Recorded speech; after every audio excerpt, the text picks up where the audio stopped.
Hey, why I'm choosing to marry a foreign woman. I've heard it 100 times already. Why not marry someone from here? Someone who already understands our way of life. And every time I smile and think, if you knew the real reasons, you wouldn't even ask. It's not about trying to be different for attention. It's not about some fantasy or movie dream. It's about the way she sees the world, and the way she's taught me to see it too. When I met her, I noticed something right away. She didn't measure life in money, status, or gossip.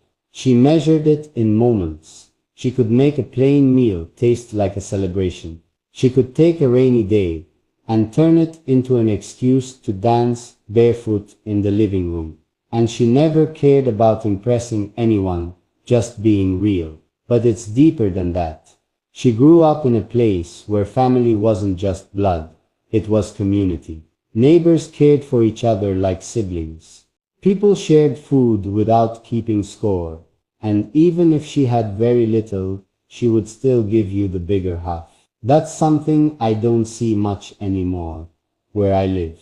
Her culture taught her to fight for what matters, and let go of what doesn't. And I'll be honest, being with her made me realize how much noise I had in my life. She's not impressed by fake wealth or social climbing. She's impressed when you keep your word, when you work hard without bragging, when you treat strangers with kindness.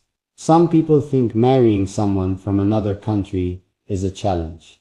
Different language, different traditions, different habits. But to me, that's not a problem. It's a gift. It means I get to learn twice as much.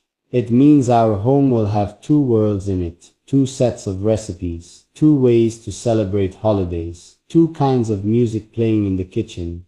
And there's one more thing, she's not marrying me because of what I can give her.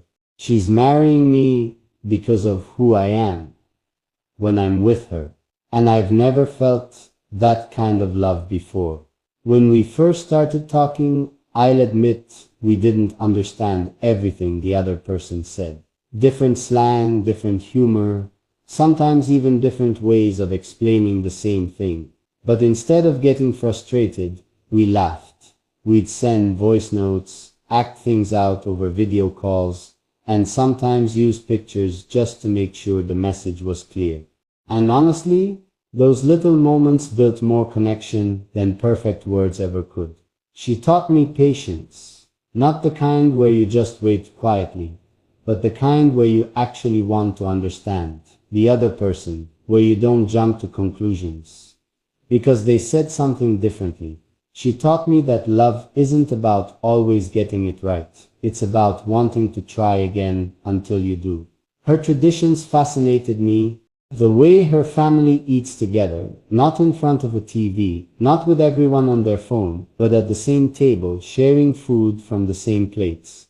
The way they greet people, making sure every guest feels like they belong. The way they dance like no one's watching, even if it's just in the kitchen after dinner.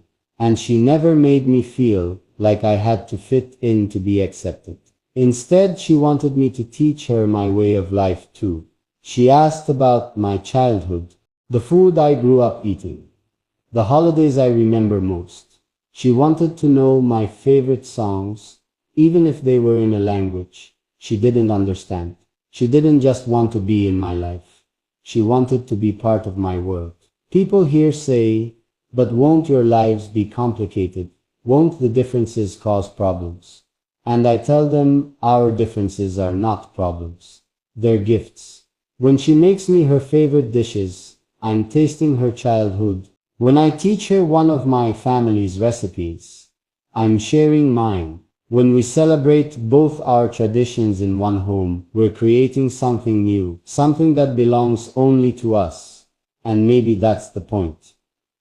We're not just building a marriage, we're building a bridge. One that connects two places, two histories, two hearts. And I wouldn't trade that for anything. The way she loves me isn't loud. It's not all over social media. It's not about posting cute pictures to prove something to strangers. Her love shows up in the small, quiet ways that stick with you long after the moment passes. She remembers things I say, even the small stuff I forget, I've told her. Like the time I mentioned in passing that my mornings feel empty without coffee. The first time she visited, she woke up early and had coffee ready, exactly how I like it, without me asking. She listens with her heart, not just her ears. When I'm tired or stressed, she doesn't pile on questions. She gives me space, but stays close enough, so I know I'm not alone. If I'm in a bad mood, she doesn't take it personally. Instead, she quietly brings me my favorite snack, or distracts me with something fun, until I forget why I was upset. And it's not just about how she treats me, it's about how she treats everyone. The waiter at a restaurant, the taxi driver, a stranger asking for directions. She gives each person the same warmth and respect. It's not an act, it's just who she is. That kind of kindness. You can't fake it. She's also brave in ways I can't explain. She left behind everything familiar, her family, her friends, her comfort, to build something new with me. That's not easy. Most people talk about love like it's just about feelings. But love is also about sacrifice. And she's shown me again and again that she's willing to give up comfort for the sake of what we're building. When we face problems, she doesn't look for someone to blame. She looks for solutions. She wants us to work together, not against each other. It's never you versus me. It's always us versus the problem. That's rare. That's what makes me look at her and think, this is the person I want next to me for the rest of my life. And yes, I hear the voices, the people who don't understand, the ones who question our choice. They say things like, she's only with you for a reason, or you're just chasing something different. But they don't see the nights we spend talking about our dreams, the mornings we spend planning our future, the trust we've built brick by brick. Marrying her isn't about chasing an idea, it's about holding on to someone real. Someone who makes me better without even trying. Someone whose love doesn't depend on what I can give her, but who I am when the world isn't watching. Before I met her, my life felt like it was on repeat.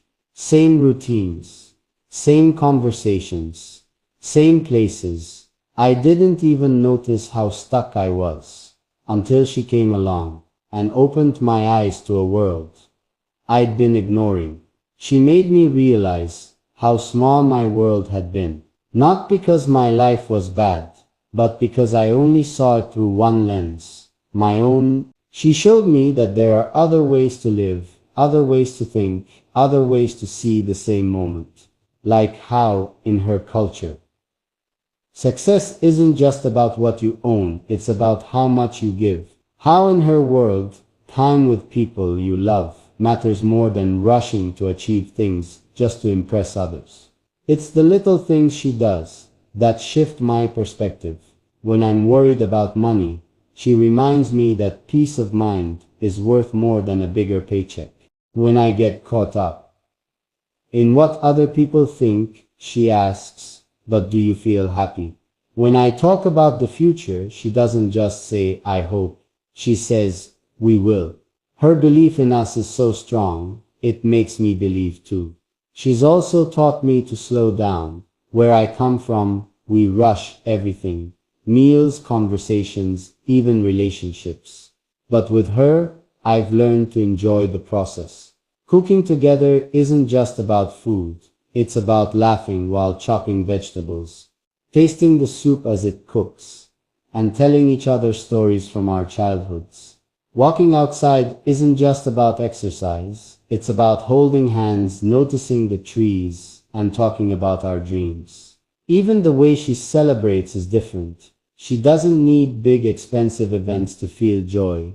She celebrates with music in the kitchen, with friends sitting on the floor eating from shared plates, with handmade gifts that mean more than anything money can buy. And it makes me see how much happiness we miss when we think we need more and more to feel complete. Being with her has made me look at my own future differently. I don't just think about building a house. I think about building a home, a place filled with warmth, laughter, and traditions from both our worlds. A place where our kids will grow up speaking more than one language, knowing more than one way of life, and understanding that love has no borders.